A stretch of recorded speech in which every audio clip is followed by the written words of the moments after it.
은혜 받으실 하나님 말씀 예레미야 29장 4절로 7절 말씀입니다. 다 찾으셨으면 우리 한 목소리로 봉독합니다. 시작. 만군의 야훼 이스라엘의 하나님께서 예루살렘에서 바벨론으로 사로잡혀 가게 한 모든 포로에게 이와 같이 말씀하시니라. 너희는 집을 짓고 거기에 살며 텃밭을 만들고 그 열매를 먹으라. 아내를 맞이하여 자녀를 낳으며 너희 아들이 아내를 맞이하며 너희 딸이 남편을 맞아 그들로 자녀를 낳게 하여 너희가 거기에서 번성하고 줄어들지 아니하게 하라. 너희는 내가 사로잡혀 가게 한 그 성읍의 평안을 구하고 그를 위하여 야훼께 기도하라. 이는 그 성읍이 평안함으로 너희도 평안할 것임이라. 아멘. 저는 오늘 함께 봉독하신 말씀을 근거로 모든 사로잡혀간 포로들에게 라는 제목으로 잠시 은혜를 나누려고 합니다. 이번 주 예레미야 29장을 설교하고 다음 주는 종료주일이거든요. 그래서 예수께서 최후의 7일, 이제 다음 주 금요일, 성금요일에 십자가에서 못 박히시기 위해서 예루살렘 들어가셨던 그 일정을 이제 설교할 건데 그 앞에 그래서 예수께서 우리에게 하시려고 하셨던 모든 포로된 자에게 주시는 말씀을 예레미야서의 말씀을 통해서 잠시 나누려고 합니다. 아침에 예배 드리려고 나오는데 집 앞에 아파트 그 하단에 목련이 피어 있더라고요. 아, 예쁘더라고요. 빛까지 젖어가지고 지금 목련은 예뻐요. 그리고 아직 꽃봉오리가 되지 않은 그 꽃이 확 만개하지 않은 그 꽃봉오리도 예쁜 것 같아요. 근데 우리는 다 알아요. 그 목련이 얼마나 지저분하게 떨어질 건지. 앞으로 얼마 지나지 않아서 비가 한번 내리면 그 땅바닥에 떨어진 목련은 너무너무 지저분한 것 같아요. 그리스도인이 예수님과 동행하면서 처음에 환한 목련처럼 빛나는 시절이 있어요. 바라원하기는 끝까지 그 아름다움을 유지해야 되는데 많은 그리스도인들이 저까지 포함해서 고난과 어려움 가운데 낭망하고 시리함으로 땅바닥에 떨어지는 목련처럼 그리스도인의 아름다움을 증거하지 못할 때가 굉장히 많은 것 같아요. 부디 오늘 예레미야를 통해서 주시는 하나님의 말씀을 통하여 환난과 풍파 속에서 더욱더 아름답게 어둠과 절망 속에서 더욱더 찬란하게 빛을 낼 수 있는 우리 모두가 되기를 주의 이름으로 소원합니다. 오늘 본문을 이해하려면 약간 역사 얘기를 하려고 해요. 남유다가 이제 멸망 직전에 놓여 있었습니다. 근데 오늘 본문 얼마 전에 이미 바벨론의 1차 침공으로 왕이 붙잡혀가고 나라가 난리가 나고 시드기야라는 어떤 임금을 세워놨어요. 근데 아직 멸망하지는 않았어. 그러니까 한 번 포로로 끌려가고 최후의 멸망이 되지 않은 그 과도기 상태에서 이때 임금이 시드기야라는 임금인데 이 사람이 그 주변에 있는 나라들과 동맹해서 바벨론하고 한판 붙어서 어떻게 독립해볼까 이런 꿈을 꾸다가 걸렸어요. 그래서 바벨론이 그냥 두지 않겠다. 물론 그냥 두지 않아서 그 주변을 다 쓸어버린 날이 몇 년 뒤에 와요. 그 엄청난 위협 속에서 이 시드기야가 사절단을 바벨론으로 보내는 거예요. 잘못했습니다. 두 번 다시 그러지 않겠습니다. 앞으로 충성하겠습니다. 다시는 동맹을 맺거나 반역을 꾀하지 않겠어. 이런 사절단을 보낼 때 예레미야 선지자가 그 중에 관리에게 편지를 한 장 써준 거예요. 오늘 이 본문이에요. 하나님이 나 예레미야를 통해서 포로로 끌려간 사람들에게 주시는 편지니 이 편지에 무슨 일이 있어도 바벨론의 포로로 끌려간 사람들에게 꼭 전해주셔야 됩니다 하는 그 편지 내용이 오늘 이 본문이고 이 편지 내용은 포로로 끌려간 이스라엘 백성들, 디아스포라라고 그러는데 그 사람들에게 직접적으로 전달된 하나님의 첫 번째 말씀이에요. 오늘의 첫 번째, 역사의 주관자 야훼예요. 포로로 끌려갈 이스라엘 백성들은 당연히 절망했습니다. 뭐지? 이 사람들은 이 엄청난 고통도 문제지만 이 신학적으로 이해할 수 없는 거예요. 왜냐하면 당시의 이스라엘 백성들은 정치, 경제, 종교, 문화 모든 게 다 하나로 묶여서 있었고 무엇보다 야훼의 신앙이 모든 것을 다 떠받치고 있었다고요. 하나님이 지켜주시는데 우리가 왜 지지? 아니, 우리의 하나님 야훼가 바벨론 신 마르둑보다 싸움을 못하나? 하나님이 전능하지 않나? 아니, 하나님이 우리를 사랑하지 않나? 하나님이 우리를 사랑하신다면 우리를 지켜주셔야 되는 거 아니었나? 심지어 또 여기까지 가는 거예요. 우리가 죄를 지어서 심판받았다고 치자. 그래서 너무 세게 때린 거 아닌가? 이렇게까지 우리를 참혹한 상태로 거기다가 고향에서 끌어다가 갈 때는 이 코를 뚫기도 하고 쇠사슬로 묶어서 이 끌려가면서 죽은 사람들이 부지기수였다고. 이해를 할 수가 없는 거예요. 이해를. 거기다 또 예루살렘에 있는 선지자들은 뭐라고 지금 막 예언을 하냐면 걱정하지 마라. 하나님께서 곧 돌려보내 주실 거다. 곧 구해줄 거다. 현실은 고통스러운데 들려오는 말은 희망이 섞이는데 아무리 봐도 그 일은 이루어질 것 같지 않고 마음 둘 곳이 없는 거예요. 포로로 끌려가도 거기서 먹고 살 노력을 해야 되는데 금방 돌아갔다고 막 예언자들이 선포하니까 거기서 열심히 일할 필요도 없고 막 마음 갈등이 넘치는 그런 상황에서 예레미야가 편지를 보낸 거예요. 예레미야가 처음에 이렇게 얘기하는 거예요. 하나님께서 여러분들을 포로지로 보내신 겁니다. 라고 말씀하셨어요. 쉽게 말하면 나 야훼가 힘이 없어서 너희를 거기로 어쩔 수 없이 보낸 게 아니다. 내가 너희를 사랑하지 않아서 너희를 고통 가운데 던져버린 것이 아니다. 나 야훼는 전지전능하고 엘샤다이 전지전능하고 언제나 선하고 너희를 사랑하지만 너희를 더 훌륭한 백성으로 만들기 위해서 내가 너희를 보냈다. 이렇게 성경은 써 있는 거예요. 과거의 고난과 고통을 해석하는 방법은요. 이 고난과 고통을 통하여 하나님께서 더 좋은 것 주시겠지. 이 고난과 고통을 통하여 하나님께서 합력하여 서로를 이루어 주시겠지. 이러한 내용들이 우리 성도들을 딱 붙잡아줬어요. 그런데 2차 세계대전에 하나님이 어마어마하게 기독교인들한테 실망을 줬어요. 600만 명의 유대인들이 죽었어요.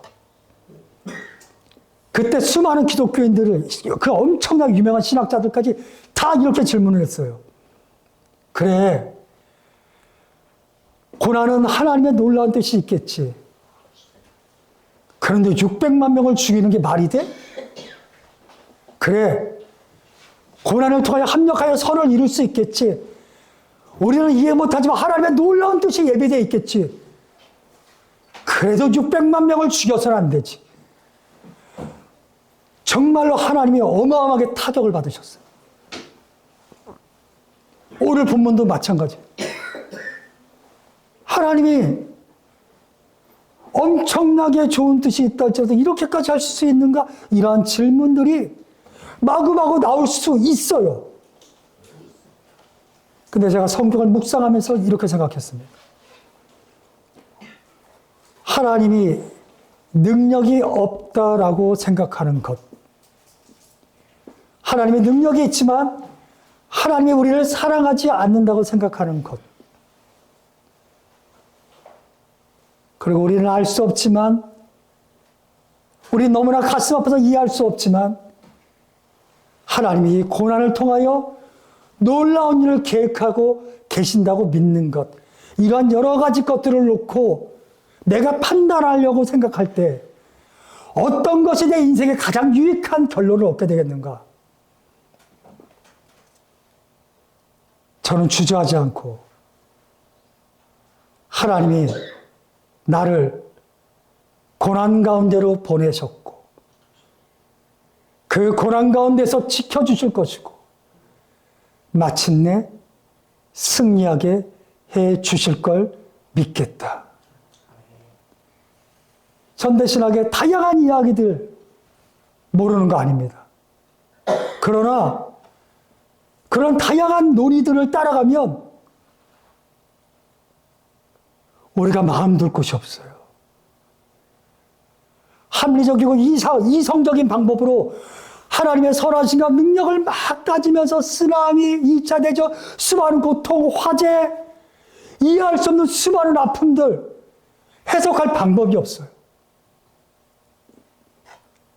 오늘 예레미야의 말씀을 믿겠습니다. 하나님께서 이 고난 가운데로 우리를 보내셨고 그 고난 가운데 하나님이 함께 하시고 하나님이 지켜주실 것이며 반드시 응답해 주실 것이다. 하나님이 요즘 너무나 상처를 많이 받아요. 우리는 진실로 살아계신 하나님을 믿고 그 어떠한 삶의 고통스러운 자리에서도 포기하지 않고 이겨낼 수 있게 되기를 주의 이름으로 소원합니다. 두 번째, 번성하라는 거예요. 계속 맞물려 돌아가는 겁니다. 어떤 사람들처럼 하나님이 능력이 없네? 하나님 날 사랑하지 않네? 그럼 열심히 신앙생활할 필요가 없겠네? 그리고 또 내가 열심히 살아봤자 천국도 없고 지옥도 없고 삶의 의미를 온전히 갖고 있기가 쉽지 않아요. 오늘 성경은 이렇게 말씀하시는 거예요. 내가 너희를 보냈어. 다시 말하면 어떠한 삶의 고통이 있다 할지라도 포기하지 말고 최선을 다해 오늘을 살아라 이거예요. 너무 힘들어요. 나는 이렇게 못 살겠어. 이렇게 얘기한다고 해서 너의 삶에 어떤 도움도 없다는 거예요. 오늘 예레미야를 통하여 하나님께서 말씀하셨어요. 포로지에 끌려간 너희들아, 힘들다, 곧 돌아가겠지. 막연한 희망에 빠져서 오늘을 포기하지 말고 열심히 노력해서 그 땅에서 땅을 사라. 그리고 농사를 지어라. 그리고 열매를 거둬라. 아들과 딸 결혼을 시켜서 자손을 계속해서 이어나가라. 부디 낭망하거나 쇠절하지 말고 번성해라 라고 말씀하시는 거예요. 저는 감히 여기 계신 저를 포함한 우리들에게 하나님께서 단호하게 말씀하신다고 믿습니다. 열심히 살아라. 포기하지 마라. 여기 있는 우리 모두의 각자의 기도 제목은 다 다릅니다. 중요한 건 전능하신 하나님께서 그리고 우리를 한없이 사랑하시고 긍휼히 여기시는 하나님께서 반드시 우리를 지켜주시고 우리의 기도 제목, 소원 제목을 응답해 주실 줄로 믿습니다. 때때로 수많은 책에서 그리고 수많은 목사님들이 설교하셨던 것처럼 응답 받는 것도 응답이요, 응답이 지연되는 것도 응답이요, 때때로 응답이 거절된 것도 인생길 돌아보니 응답이었더라 라고 말씀하시는 그러한 이야기를 우리는 많이 들었습니다. 지금 당장 내 뜻대로 안 된다 할지라도 땅을 사고 경작을 하고 결혼을 하고 번성하게 되는 이 문자대로가 아니라 모든 삶에 최선을 다하는 우리 모두가 되기를 주의 이름으로 소원합니다. 아멘. 내가 잘해줄게 라고 이야기하지만 능력이 없으면 아무 문제가, 아무 의미가 없는 거잖아요. 아무리 능력이 있어도 우리에게 좋은 뜻이 없다면 그것도 아무 의미가 없잖아요. 근데 오늘 성경은 내가 너희를 보낸 전능한 하나님이야. 내가 도와줄 테니까 최선을 다해라고 말씀하시는 거예요. 그 하나님의 능력 앞에서 충분히 실망할 만하고 충분히 낭망할 만한 일이 있다 할지라도 포기하지 않고 최선 다하시기를 주의 이름으로 소원합니다. 요즘 그 카카오톡 보면 지브리 스타일 난립니다. 여기도 다 푸사 지브리로 했던데 그 일본 만화 그냥 애니메이션 그 제작사가 스튜디오 지브리인데 세계에서 너무너무 유명한데 오픈 AI 챗 GPT로 그 그림을 만들어서 자기 얼굴을 띄울 수 있어요. 근데 그게 온통 난리인데 그 대세야 대세. 카톡 푸사 그거 안 바꾼 사람이 거의 없을 정도로 막 그리고 그 회사에서 저작권으로 시비를 걸겠다고 하는데도 전혀 신경도 안 쓰고 막 저도 만들었다가 에휴 그래도 난 목사한테 하지 말아야지 갖고만 있어요. 그 엄청난 그 물결, 그걸 대세라 그러잖아요. 그걸 거스르는 건 쉬운 일이 아니에요. 오늘 예레미야 29장은 잘못된 하나님을 믿는 게 대세였어요. 그리고 실망하고 낙심하는 게 대세였어요. 근데 예레미야가 그 대세를 깨고 하나님의 은혜로 나아가라고 말씀하십니다.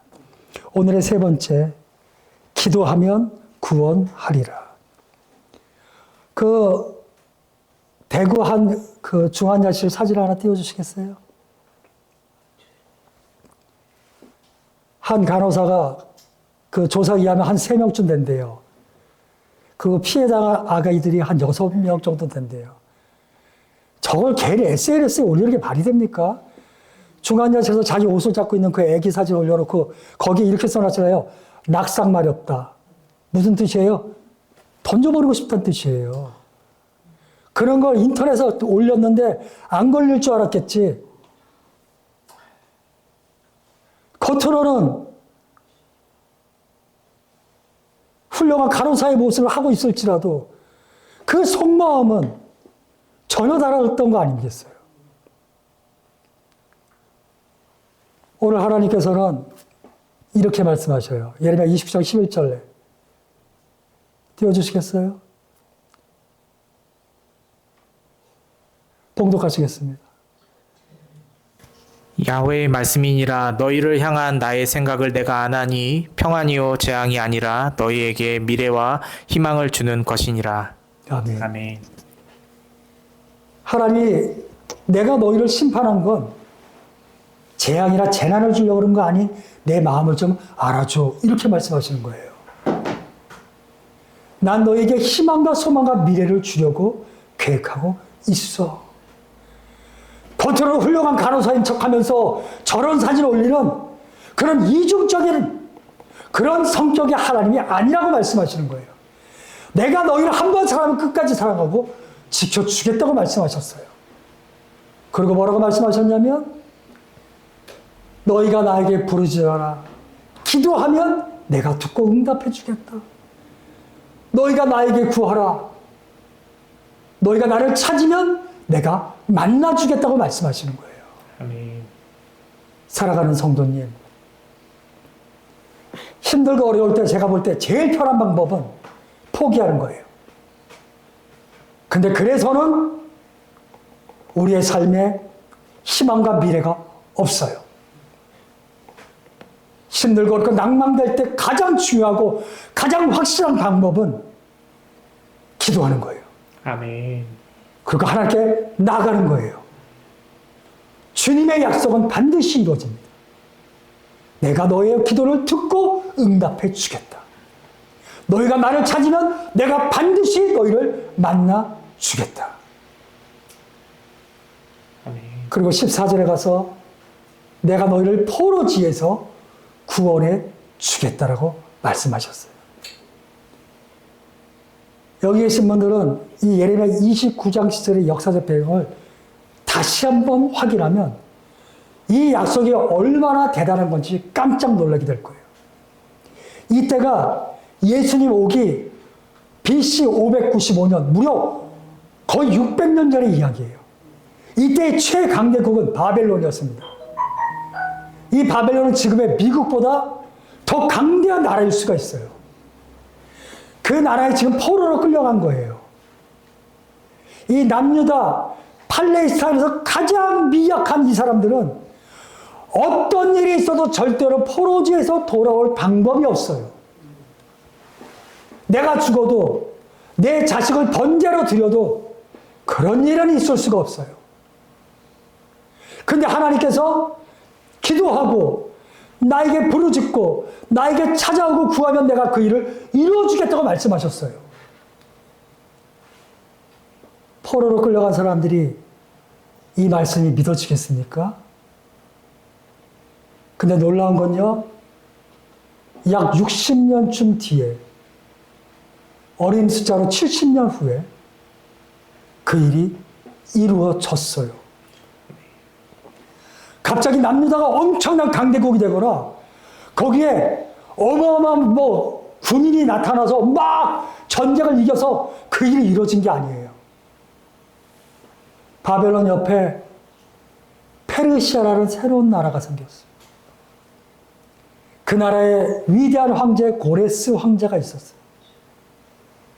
그 황제가 페르시아를 점점 키워서 마침내 바벨론을 점령했어요. 그리고 그 점령한 후에 그 유명한 고레스 칙령을 내리는데 뭐라고 나오냐면 바벨론에 포로로 끌려온 모든 민족들, 왜냐하면 바벨론이 그 지역에 있는 모든 나라를 다 점령했으니까 거기에서 다 포로로 끌고 왔잖아요. 다 노예로 만들어서 부려먹었잖아요. 페르시아가 은혜로운 선포를 한 거예요. 바벨론에 의해서 포로로 끌려온 모든 민족들 다 자기 나라로 돌아가도 좋다. 그리고 바벨론에 뺏어왔던 그 제사 지낼 때 했던 그 신전에서 썼던 물건들 그것도 돌려보내 주겠다. 페르시아는 정책이 달라요. 대신에 두 가지 약속해야 돼요. 첫 번째, 절대로 돌아가서 페르시아에 대해서 항명을 하거나 적대적인 행동을 하면 용서하지 않겠다.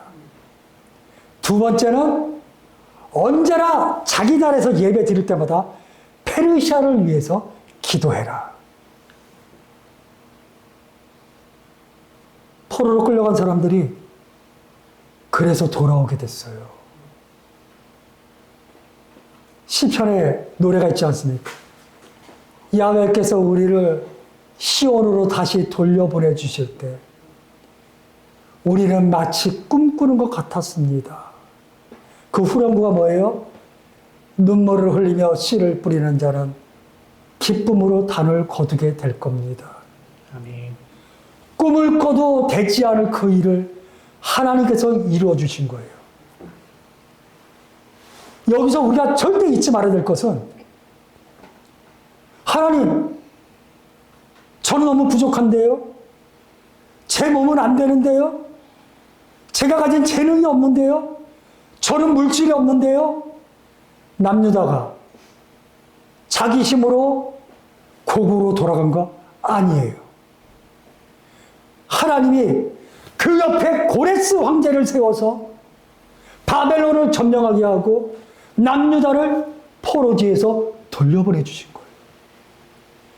내 자신을 보지 말고 하나님을 바라봐야 돼요. 믿음의 지요 온전케 하시는 우주 만물을 만드신 그 하나님, 나를 위하여 죽으시고 부활하신 예수 그리스도 하나님, 오순절 성령 강림으로 이제 모든 만민과 함께 하시는 성령 하나님, 그 하나님이 어떠한 방법을 사용하셔도 나는 부족하면 나를 도울 사람을, 내가 가진 게 없으면 어떤 사람이 가진 것을 사용해서라도 하나님의 약속을 반드시 이루어 주실 줄로 믿습니다. 아멘. 저는 오늘 설교를 준비하면서 그렇지. 우리 인생에 많은 어려움이 있어도 주님을 의지해야지. 주께서 책임져 주실 거지. 기도하고 주님께 구하면 내가 부족하고 내가 연약하고 내가 몸이 아픈 거 이게 중요한 게 아니지. 도울 사람을 주고 도울 환경을 주고 지각을 변동시켜서라도 어마어마한 일을 만들어 주시겠지. 우리 열린 우리들의 교회가 새 성전 이전 그 입당 때문에 지금 매우 바쁘고 분주하고 많이 힘들기도 하고 하나님이 도와주시고 하나님이 돕는 사람들을 세워주실 것이고 하나님이 길을 열어주실 것이고 우리 모두가 창립 예배들과 앞으로 날마다 그런 말을 하게 되고 하나님께서 우리를 이 아름다운 성전에 세워주셨으니 우리는 마치 꿈을 꾸는 것 같습니다. 아멘. 상상할 수 없는 엄청난 일들을 우리에게 베풀어 주셨으니 하나님의 설하심과 인자하심과 우리를 길이길이 도와주심이 영원하시고 한이 없습니다. 아멘. 부디 이 귀한 하나님의 사역에 한 마음, 한 뜻, 한 몸 되어서 하나님께 영광되는 성전을 봉헌하는 우리 모두가 되기를 주의 이름으로 소원합니다. 아멘. 하나님께 충성하는 자에게 기적은 일어나고 복음이 선포된 것처럼 포로된 자가 자유케, 눌린 자가 자유케, 소경된 자가 다시 보게 되는 놀라운 은혜의 역사가 각자가 가지고 있는 기도 제목, 소원 제목마다 응답받는 귀한 일들이 반드시 이루어지게 될 줄로 믿습니다. 아멘.